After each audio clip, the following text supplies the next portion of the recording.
Listen to your favorite shows live and on demand 24/7. Download the 77 WABC mobile app now. In the squadron, they called him Bullets, but we call him Greg Kelly. Greg Kelly is on the air on the Red Apple Podcast Network. Any second now, any moment now, Kamala Harris, she shouldn't even be in this position. It's incredible. And it's incredible that it's not a bigger issue. She never got any votes. The only time she ran for president in 2019, in the 2020 cycle, she didn't even make it to 2020. She was so incredibly incompetent. The campaign imploded. Infighting, backstabbing. There was just incompetence from top to bottom. She had to quit. It was humiliating, and it is a diversity hire. It's a DEI hire. That's what it's all about. They try to put Trump on the spot. Is she a DEI hire? Some Republicans are saying she's a DEI hire. Well, I thought you guys liked DEI hires. Isn't that supposed to be a good thing? Diversity, equity, and inclusion. What could be wrong with a DEI hire? You can take the ball and run with it. You guys said this was good. I didn't. We didn't. Trump didn't. A DEI hire. Of course she was. By the way, people get the vice presidency for all kinds of cosmetic, superficial BS reasons. Dan Quayle was picked because he was handsome and younger, and from the Midwest. All right. Geraldine Ferraro was definitely picked because she was a woman. I like Geraldine, but that's why she was picked. Let's see. Al Gore was picked by Bill Clinton. They thought it would be cute to have a guy, another Southerner. Let's double the power. Double your taste. What do they say on Double Mint? Double your freshness. That was all cosmetic. If you really wanted a really good president, would you pick them from the U.S. Senate where you have a staff of 60 people and all you do is vote on things all day long? I don't think so. It's very much about optics. And that's like the least of my concerns about what's her name, Kamala. Much more grave concern. Ooh, and things are going to get worse. So again, top Democrats are worried that she has all kinds of skeletons in her closet that the UK Daily Mail is about to report because the regular American media give her such a great big fat pass on everything. I mean, look, Joe Biden, they hid that. They lied about him, pretended he was normal. They got caught, and now they're lying about something else, pretending that Kamala is normal and that her husband is normal. Man, I think, well, I'm going to read this story to you in a moment, but first, let's hear Doug Emhoff, who wants to be the first gentleman of America, married to Kamala, and here he is being interviewed by Jonathan Capehart, who's like in love with the dude. Go ahead. Can we just talk about masculinity for a moment? Has being second gentleman changed your own view of perceived gender roles or what it means to be a man? This is something I've thought about a lot and something I've spoken about a lot. There's too much of toxicity, it's masculine toxicity out there, and we've kind of confused what it means to be a man, what it means to be masculine, where you've got this trope out there that you've got to be tough and, angry and lash out to be strong. It's just the opposite. Strength is how you show your love for people. Strength is how you are for people and how you have their back and how you stick up for other people and pushing out against bullies. I mean, that's what I believe it is. So every time I can speak against this toxicity, we're seeing it with our younger people. We're seeing it in our discourse and our politics. In the media, you're seeing it as it relates to so many of the issues that we're pushing back on. So I think it's a problem, and I'm going to continue to use this platform every time I get to speak out against this toxic masculinity that's out there. Okay, that's one hell of a platform. You're going to speak out about toxic masculinity. Well, you just heard from one of the most toxic men around. Talk about toxic masculinity. Listen to this. Kamala Harris's husband, Doug, cheated on his first wife with daughter Ella's nanny and got her pregnant. Kamala Harris's husband first marriage ended after he got his children's nanny pregnant. DailyMail.com can exclusively reveal. Second gentleman Doug Emhoff cheated on his first wife, Kirsten, with the blonde nanny who also taught at their children's pricey private school. The woman, Najeen Naylor, 47, did not deny the story when approached by DailyMail.com at her home in the New York millionaire's playground, the Hamptons. She would not comment except to say, "I'm kind of freaked out right now." A close friend with direct knowledge of the affair and pregnancy told DailyMail.com that Naylor did not keep the child, though her social media shows a video of a mysterious baby girl named Brooke in 2009, the year the baby would have been born. Another friend, Stacey Brooks, who mothered twin boys. Anyway, this guy, come on. He's lecturing us about toxic masculinity. He's roving around all over the place. I mean, he finds a younger, more attractive person than his wife. Not nice, right? That's about as toxic and, I guess, fake. That's a problem. That's a problem. But he sounded very wimpy, right? I'm just a nice guy. Oh, I'm such a nice guy. Right now, his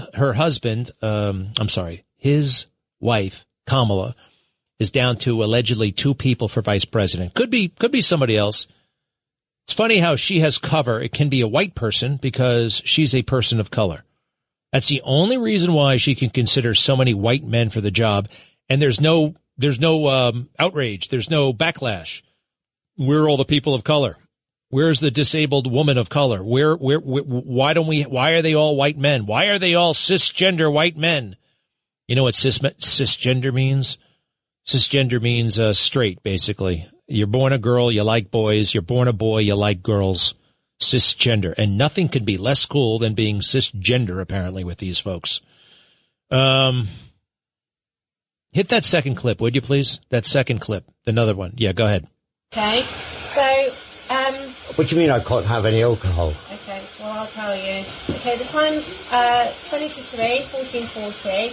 I'm arresting you on suspicion of improper use of the electronic communications network. Stop. What? British cops arresting somebody for violating the electronics communication network standards, i.e. posting stuff that they don't like on Facebook. You don't think this can happen here. It's happening. Keep going. I'm arresting you on suspicion of improper use of the electronic communications network. I'm just what? 127 of the Communications Act, okay? So you do not have to say that may harm your defence if you do not mention one question, something which relates to our own court. Anything you do say may be given as Stop. Do you understand? These heavily clad cops, you know, and they're very arrogant about it. You see what's happening in the UK right now. You see what's happening in Atlanta. To think that Fannie, whatever, hassled Donald Trump over that stuff. I'm sorry, I got to go back to the Emhoff thing. Emhoff is 59 years old. His movie producer ex-wife Kirsten, she's 57. They ended their 16-year marriage. Look, now why do I make a big deal out of this? I mean, people have problems in their marriage. I get it. It happens. No one's perfect, right? And I don't mean to gloat, but coming off of what that guy just said about toxic masculinity, he's going to lecture American men about how to behave. That's going to be his project if he's the first gentleman. Oh, man, what a wimp. So it is important in this respect. They are very, very worried, the people around Kamala Harris. I don't think they should be as worried as they are because, well, the media will carry their water and protect them. Don't you think? They will. They didn't tell us anything about Joe Biden. We did. I did. Conservative media did. So we'll see. We'll see. But they are worried about eruptions. What did Bill Clinton call them? Bimbo eruptions. I didn't use that word. He did. So did George Stephanopoulos. Bimbo eruptions. Hey, speaking of which, you want to hear this thing where George Stephanopoulos, he cares nothing about substance. He cares nothing about the issues. Asked him nothing about the border. Byron Donalds goes on, as you're allowed to do, right? You're allowed to go on as a surrogate for your candidate. Byron Donalds has endorsed, of course, Donald Trump. And he goes on the fake news. What do you expect? I guess you're going to get fake news questioning from this twerp. This absolute twerp, nasty jerk. How in the hell is it that this guy he's on the Good Morning America show? Everything he does is fake. Same goes for Strahan, by the way. I can't stand those guys. All right, Byron Donalds, he's great. George stinks. It's all about what happened last week. That's all he wants to know about. That one comment about Kamala, which is a legitimate comment. Cut 29. Republican Congressman and Trump ally Byron Donalds. Congressman, thank you for joining us this morning. Why is former President Trump questioning the vice president's racial identity? Well, first, George, in Chicago, he was responding to a question from, I believe, Rachel Scott. Like, this is really a phony controversy. I don't really care. Most people don't. But if we're going to be accurate, when Kamala Harris went into the United States Senate, it was AP that said she was the first Indian American United States senator. It was actually played up a lot when she came into the Senate. Now she's running nationally. Obviously, the campaign has shifted. They're talking much more about her father's heritage and her black identity. It doesn't really matter. The president mentioned it. What he also talks about far more frequently is the fact that Kamala Harris is the person who created this massive inflation, which is destroying black families, white families, Hispanic families. It's her failure as border czar that has left our southern border wide open, more than 10 million illegal immigrants coming into our country, record fentanyl coming into our country, which has killed more Americans than at any other point in the history of our country with respect specifically to fentanyl. And the fact that she and Joe Biden have unleashed one of the worst foreign policies in the history of our country that has us on the verge of World War III. That is Kamala Harris's record. President Trump talks about that frequently, but yes, he did mention it in Chicago in response to a question from Rachel Scott. And you just repeated the slur again. If it doesn't matter, why do you all keep questioning her identity? She's always identified as a black woman. She is biracial. She has a Jamaican father and an Indian mother. She's always identified as both. Why are you questioning that? Stop! That's not true, George. That is not true. It's not true. It's not a big deal, but it ain't true. The certitude that he has.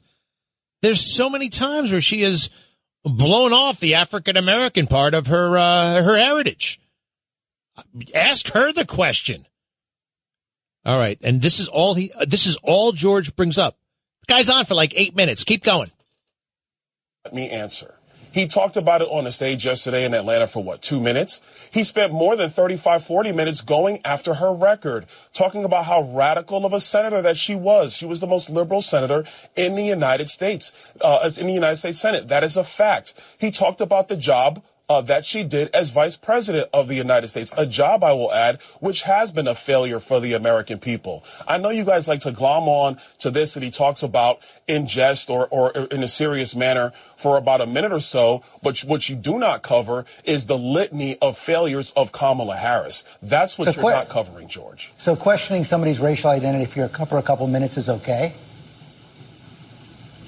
George, I'm going to tell you again, he brought it up. AP is the one that wrote the headline when she first came in to the United States Senate. Didn't talk about her being black, talked about her being the first Indian American senator. AP brought that up. I mean, George, we could have this conversation for the entire segment, but none of this matters to the American people. What matters to the American people is, are we going to have the same policies of the Biden-Harris administration that has been destructive of the American people, or are we going to have the policies of the Trump administration, which put America first, had low inflation, prosperous Americans, no matter your race, no matter your color, no matter your creed, and a foreign policy that kept America safe? Those are the facts that truly matter, because this issue is going to come and go. The lives of the American people is what's going to remain, and that's what matters more than anything else. If it doesn't matter, I don't understand why you keep on repeating it, why the president keeps on repeating it, why those introducing the president yesterday George, keep actually, on repeating I'm not it. the one who keeps repeating it. George, you're the one that's bringing it up now. That's You've done it, I understand why sir. you You've done it. up. You've done it 3 times. Every single answer you gave me. Now let me finish, sir. George, every single answer you gave, you repeated the slur. You asked me, George. That's why I'm pushing back on you now.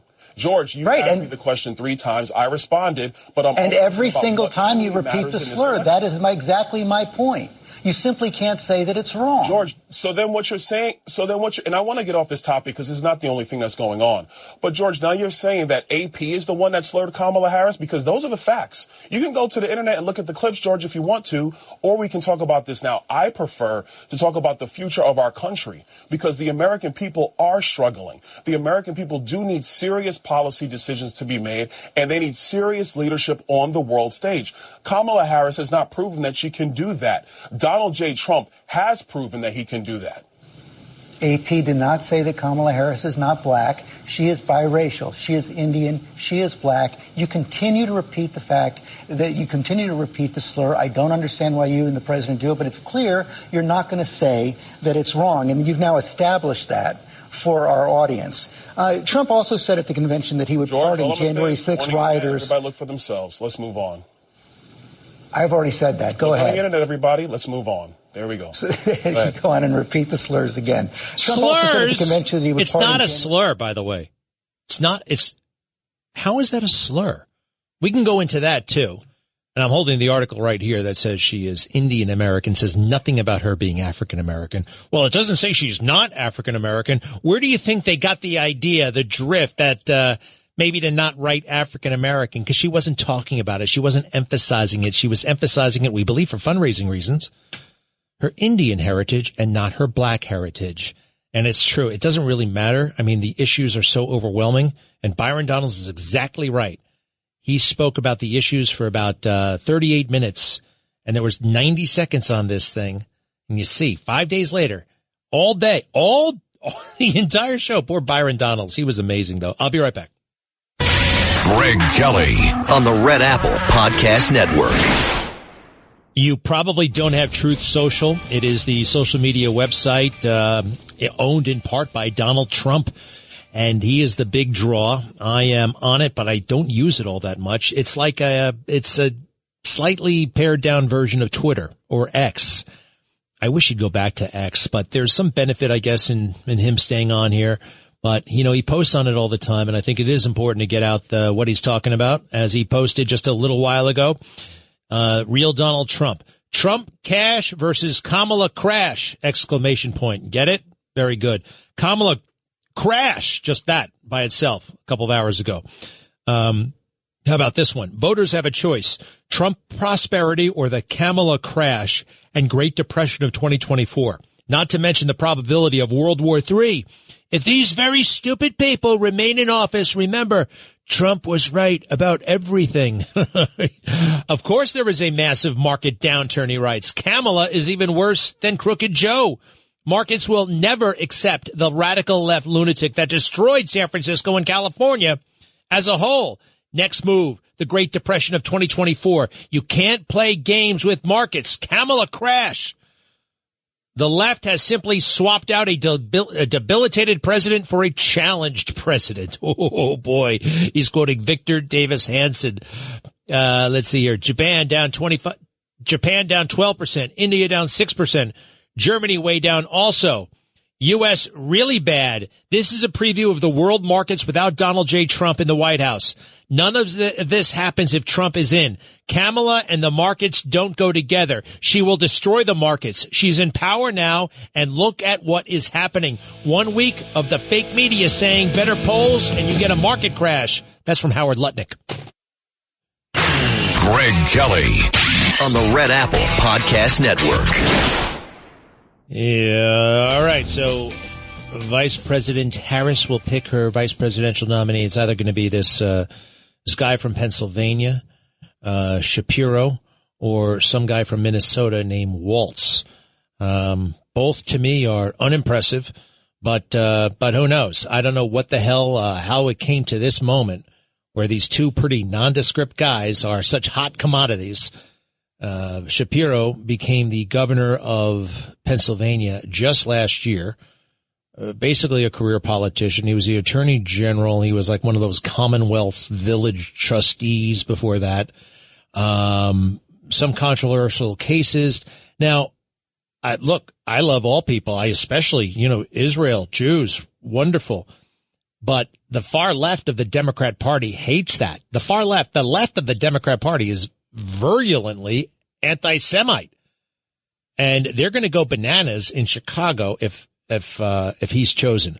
Now, the word is she actually already chose him late last week and then did interviews over the weekend, but it was just a formality. Now, she's also talked to the bigwigs in the Democrat Party and a few others who said, if you pick this Todd Shapiro guy, we're screwed. Your convention's going to be a total disaster. And even the fake news is going to have to report that. So it can't be Shapiro. All right. That's one word. However, there are a lot of different people with different opinions, but that's one opinion from a pretty highly sourced, well-placed person. The other thing is this, Tim Walz, governor of Minnesota.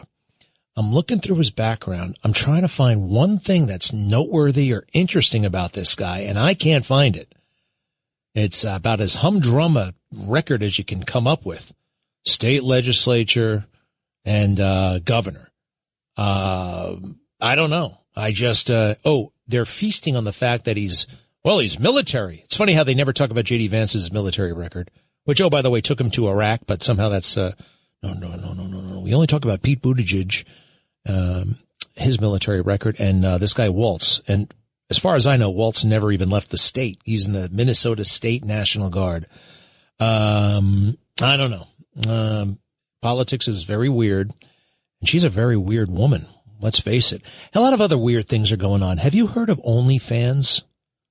OnlyFans is like, it's like a pornography. It's like a pornography kit. It's do-it-yourself pornography. You too can be a porno star. Do you remember Barbizon? How to be a model or just look like one? And that girl met that dude in the street. How do I find the academy? Oh, it's just this way. What's your name? Amy. Come this way, Amy. Talk about a weird situation. You remember that school? Anyway, Barbizon, walk around with a book on your head to become a model with your clothes on. Well, OnlyFans is catching on. It's like probably one of the top 10 websites in the world, and it is reliant on young women getting nude in front of a camera and selling that content. Now, it's a free country. You're allowed to do what you want, right? Of course. But that's not good for just about anybody. It's not good for the consumers, and it certainly isn't good for the young women. Well, what's wrong with it? Well, let's say you do make some decent money at it, which is not guaranteed, but let's say you do. You know what happens? You become reliant on the money. And then, guess what? You age out of it, or you become old news, or you can't sell it like you used to, or whatever. And while you've been making that money, you've also been developing zero skill. That's just not a skill set. I know there are people out there who make a $1 trillion from the internet. That's not you. That's not me. And that's not your daughter. That's not anybody you know. That's Bella Thorne. You know who Bella Thorne is? I've met her a couple of times. She was on the precipice of a great career in acting. Instead, she went all slut. Sorry, but she did. And she, basically strips from her home in front of the camera. And not a real camera, not like art photography. I mean, like her webcam. And I know now regular people who are doing this, ordinary people. They think they can get an extra 100 or 200 or 300. And some of them are doing it actually out of necessity, which is also a big kind of, if you really want to make money, it's probably not a way to make money efficiently. They're easier. It's just a mess. It is a huge mess. You can come into work and talk about your OnlyFans account with less judgment, less disapproval than if you come into work and start talking about Jesus. How about that one? Talk about a demented, upside-down world. Well, in a way, it just makes the teachings of Jesus even more valuable, even more precious than they already are. And take it from me, it can get you out of just about any hole and totally revolutionize your life in the best way possible. It really is. And it's open to every single person in the world. If it was open to me, it's open to you. Not that I was the worst guy in the world. There were plenty of people who were worse, but I certainly wasn't living up to my potential. I certainly wasn't living a godly life. You know, I may have been a nice guy in some respects. I was talking to somebody not too long ago about religion, and he says, well, I just try to be a good person. I think what's really important is you just try to be a good person. Okay, you're going to fail. You will fail at trying to be a good person. And who's going to determine what's good or bad? You? This guy's just going to come up with his own code of conduct that works for him or her. You want to try that on your own, or do you want to go to the perfect one who's already done it for you?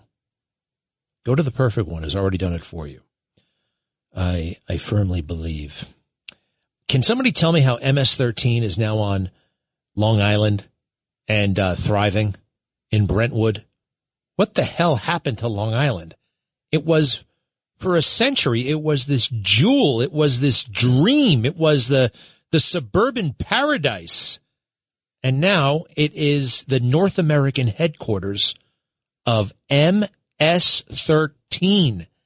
These crazy guys from Central America with their machetes and their drugs, and they're settling scores through violence. And the headquarters is Brentwood, Long Island. How did that happen?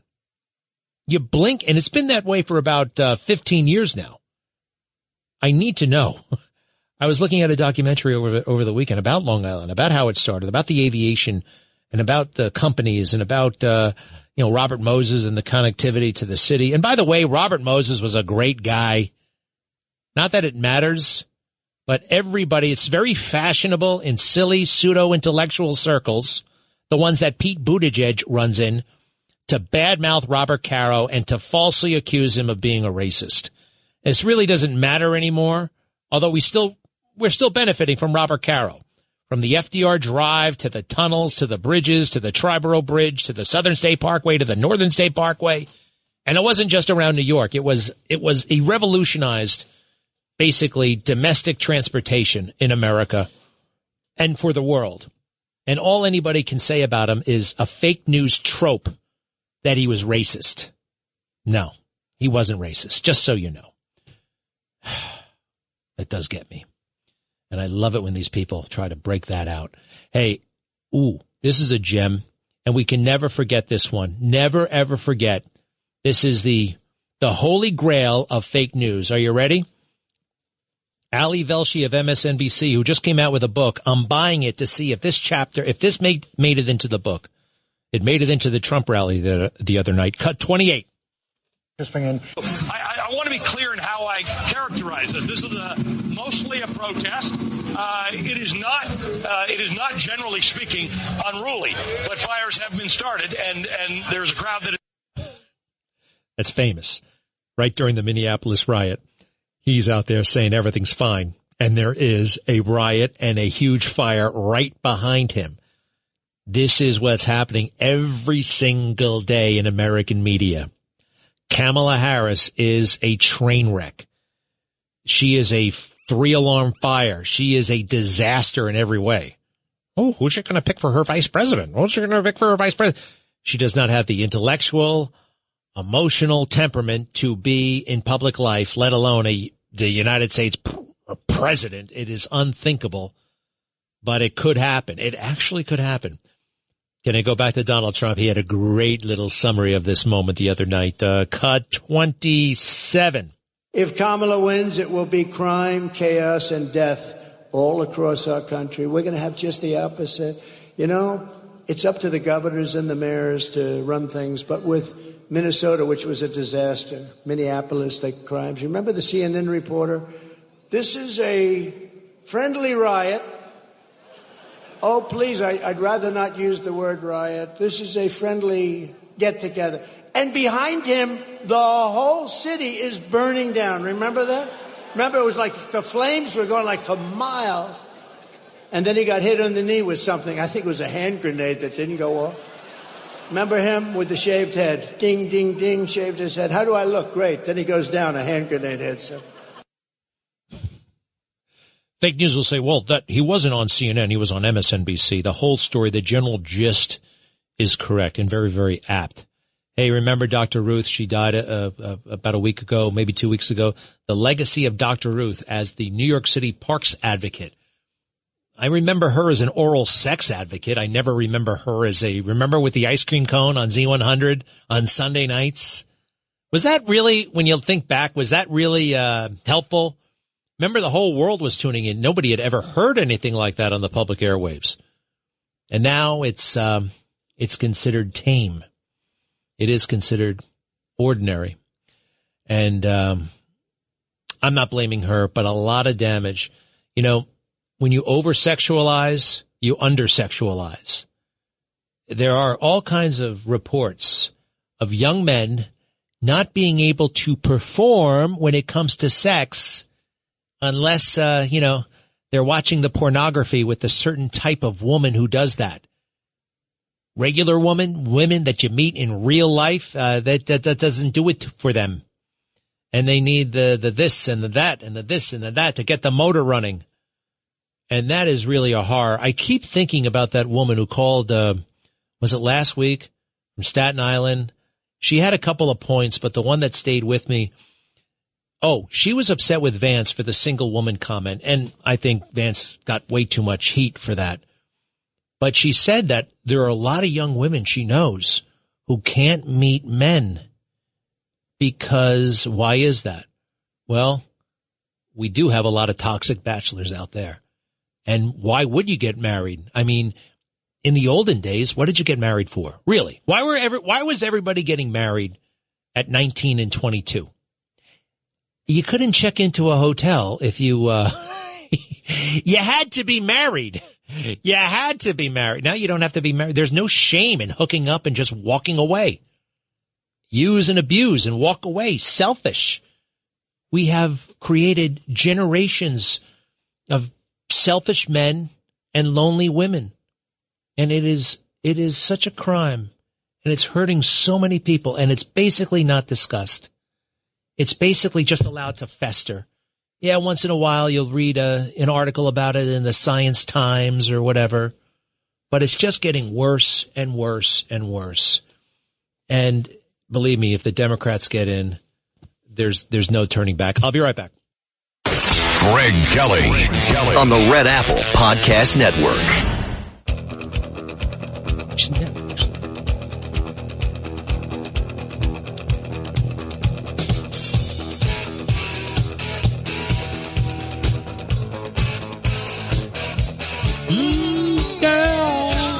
You ever try to do it like the Muzak version? You know when they do those vanilla versions of really cool songs? Yeah. You know, I will be with you all night long. I will do it all night long.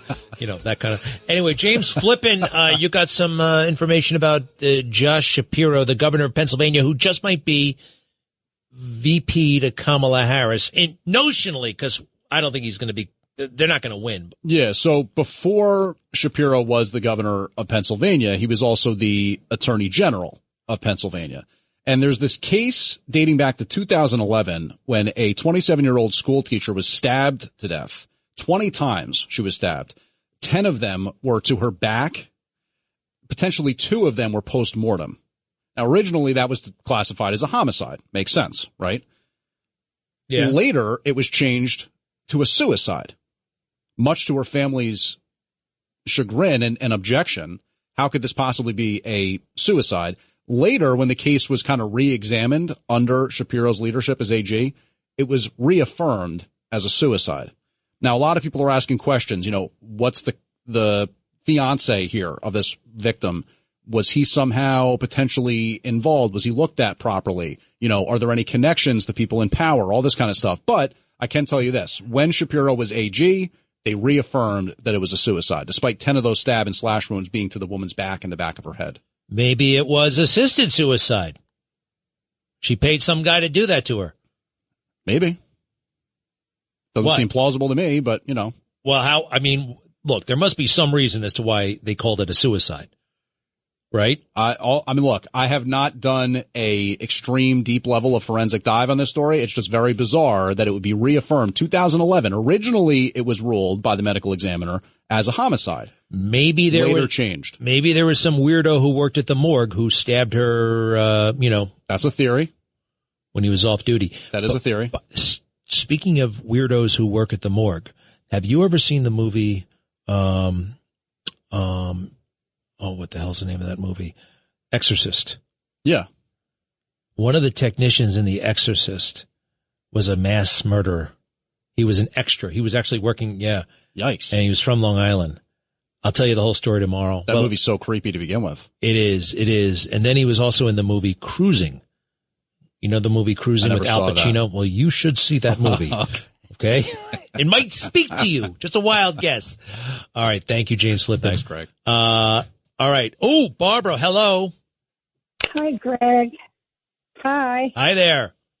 Hey, I just was reminded with this choice we have of possibly having Kamala Harris as the next president, reminds me, I had a conversation with a friend several years ago. Her daughter had just gotten engaged and been engaged for a couple of months to this guy that no one in the family related to or liked or could understand. And my friend was so upset. I said to her, I have some advice.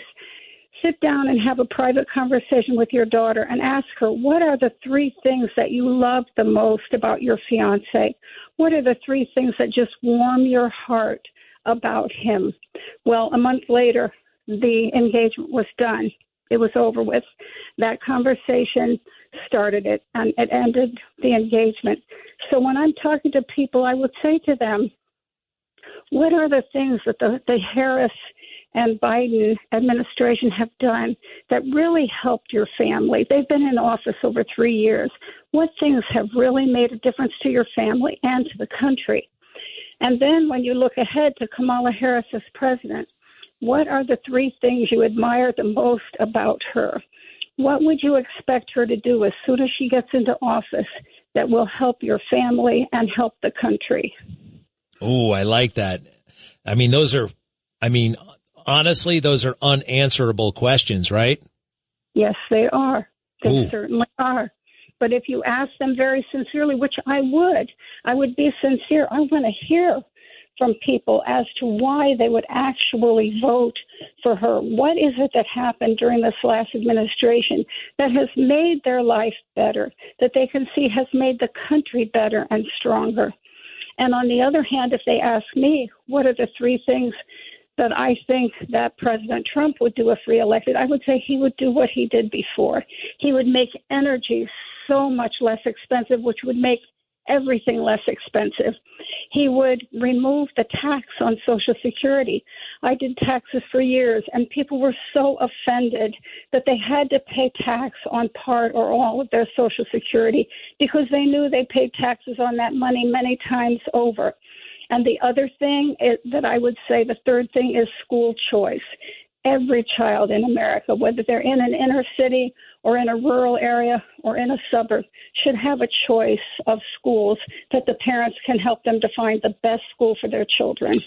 We love it, Barbara. Would you mind writing those questions up? I think that's amazing. I think that's a real kind of, an inflection point. You get those questions out there, and I think people who think they like Kamala would have to sit down and really reevaluate, okay. Well, what are the 3 things? I like her laugh. What would they possibly say? Her intellect? They can't say that. What could they say? That would be a fascinating exercise. It really would be. I love it. Barbara. Hey, sorry to the rest of the callers. There's the music. We have grave concerns that something really bad may be about to happen in Israel. God bless Israel. Back to school savings are officially in session at Tanger Outlets. Shop the latest school styles with an extra 25% off during Tanger Style, our biggest sale of the season, now through August 25th. Plan your trip at Tanger.com.